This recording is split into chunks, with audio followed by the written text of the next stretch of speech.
Hey guys, this is LD 1998 here. And today I'm going to be reading Chris Van Allsburg's The Polar Express. The Polar Express is a 1985 fantasy children's book written and illustrated by American author Chris Van Allsburg. The book is now widely considered to be a classic Christmas story for younger children. It was praised for its detailed illustrations and calm, relaxing storyline. For the work, Van Allsburg won the annual Caldecott Medal for illustration of an American children's picture book in 1986, his second after Jumanji. The book is set partially in Grand Rapids, Michigan, USA, the author's hometown, and was inspired in part by Van Allsburg's memories of visiting the Herpolsheimers in Wurzburg's department store as a child.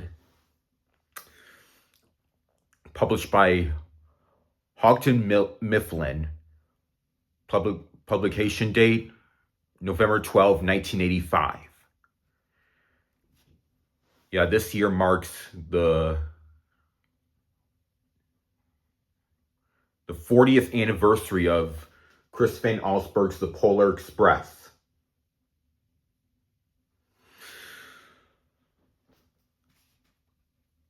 So today I'm going to be reading The Polar Express by Chris Van Allsburg, the 1985 children's book. Also, don't forget to like, comment, and subscribe if you can. Okay, let's begin now. The Polar Express by Chris Van Allsburg.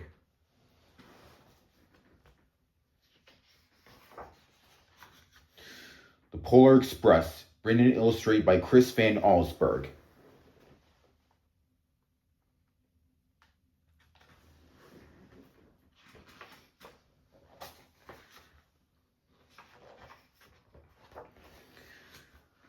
On Christmas Eve, many years ago, I lay quietly in my bed. I did not rustle the sheets.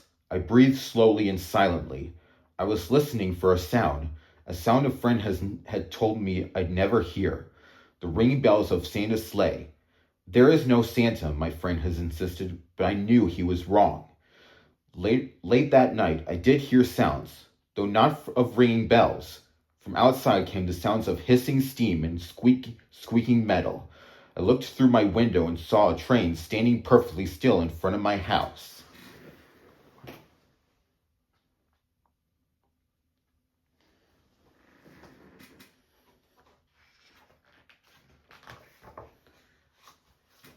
It was wrapped in an apron of steam. Snowflakes fell lightly around it. The conductor stood at the open door of one of the cars. He took a large pocket watch from his vest, then looked up at my window. I put on my slippers and robe. I tiptoed downstairs and out the door. "All aboard!" the conductor cried out. I ran up to him. "Well," he said, "are you coming?" "Where?" I asked. "Why, to the North Pole, of course," was his answer. "This is the Polar Express." I took his outstretched hand and he pulled me aboard.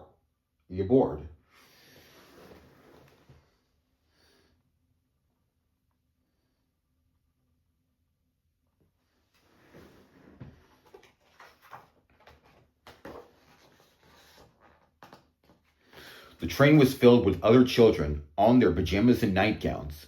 We sang Christmas carols and ate candies with nougat centers as white as snow. We drank hot cocoa as thick as rich as melted chocolate bars.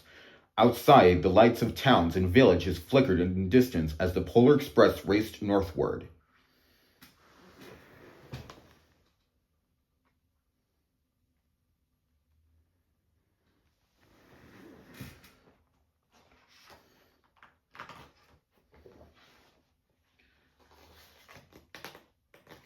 Soon there was no more light to be seen. We traveled through cold, dark forests, where lean wolves roamed, and white-tailed rabbits hid from our train as it thundered through the quiet wilderness.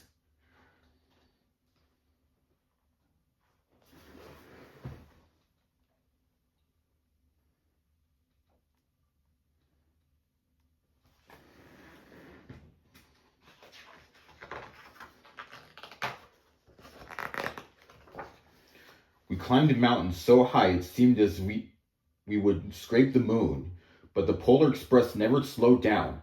Faster and faster we ran along, rolling over peaks and through valleys like a car on a roller coaster.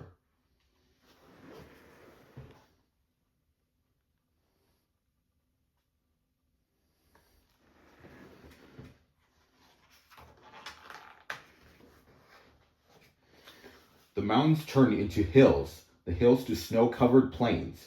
We crossed a barren desert of ice, the great polar ice cap. Lights appeared in the distance. They looked like the lights of a strange ocean liner sailing on a frozen sea. There, said the conductor, is the North Pole.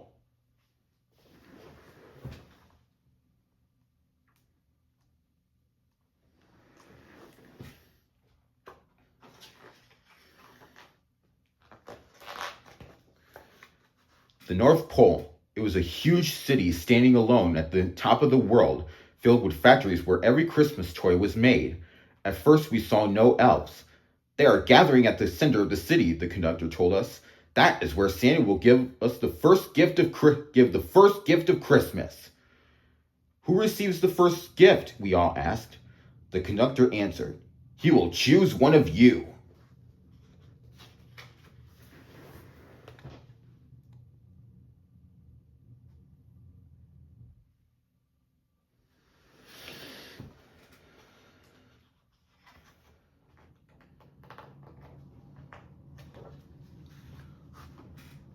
Look, shouted one of the children, the elves!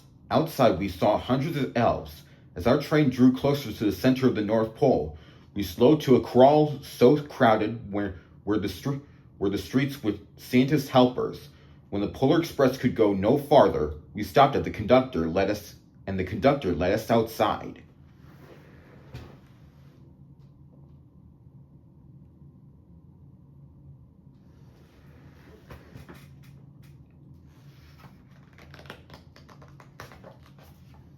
We pressed through the crowd to the edge of a large open circle. In front of us stood Santa's sleigh. The reindeer were excited. They pranced and paced, ringing the silver sleigh bells that hung from their harnesses. It was a magical sound, like nothing I'd ever heard. Across the circle, the elves moved apart and Santa Claus appeared. The elves cheered wildly.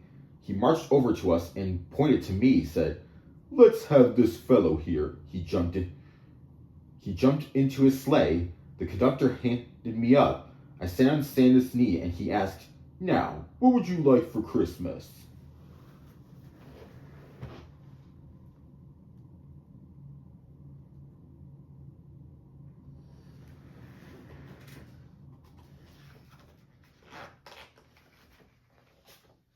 I knew that I could have any gift I could imagine, but the thing I wanted most for Christmas was not inside Santa's giant bag.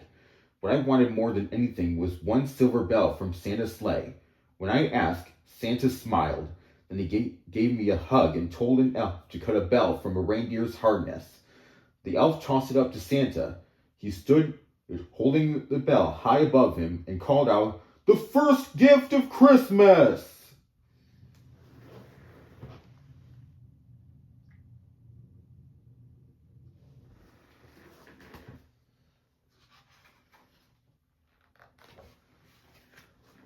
A clock struck midnight. As the elves roared their approval, Santa handed the bell to me, and I put it in my bathrobe pocket. The conductor helped me down from the sleigh. Santa shouted one of the reindeer's names and cracked his whip. His team charged forward and climbed into the air.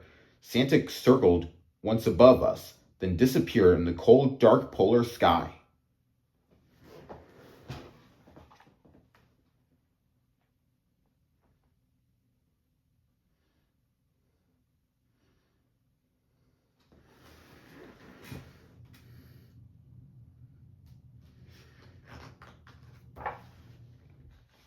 As soon as we're back inside the Polar Express, the other children asked to see the bell. I reached into my pocket, but the only thing I felt was a hole. I had lost the silver bell from Santa Claus's sleigh. "Let's hurry outside and look for it," one of the children said. But the train gave a sudden lurch and we started moving. We were on our way home.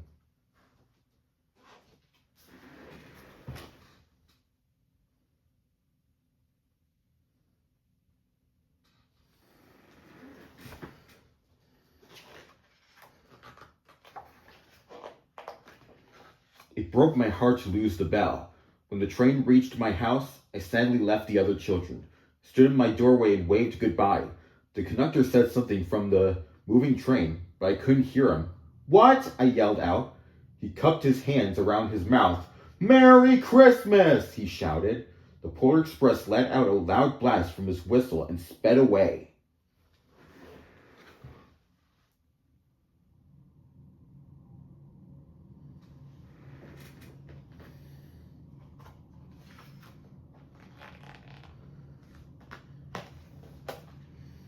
On Christmas morning, my little sister Sarah and I opened our presents.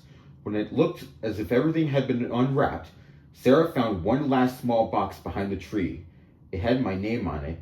Inside was the silver bell. There was a note. "Found this on the seat of my sleigh. Fix that hole in your pocket. Signed, Mr. C." I shook the bell. It made the most beautiful sound my sister and I had ever heard.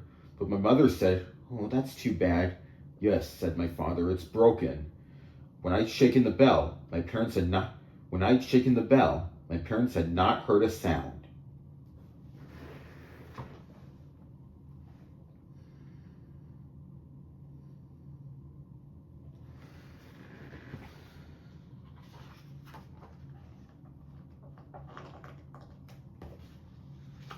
At one time, most of my friends could hear the bell, but as years passed, it fell silent for all of them.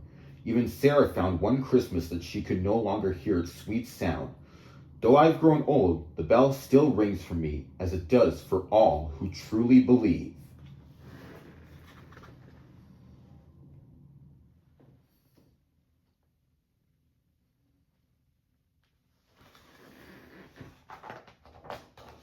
The end.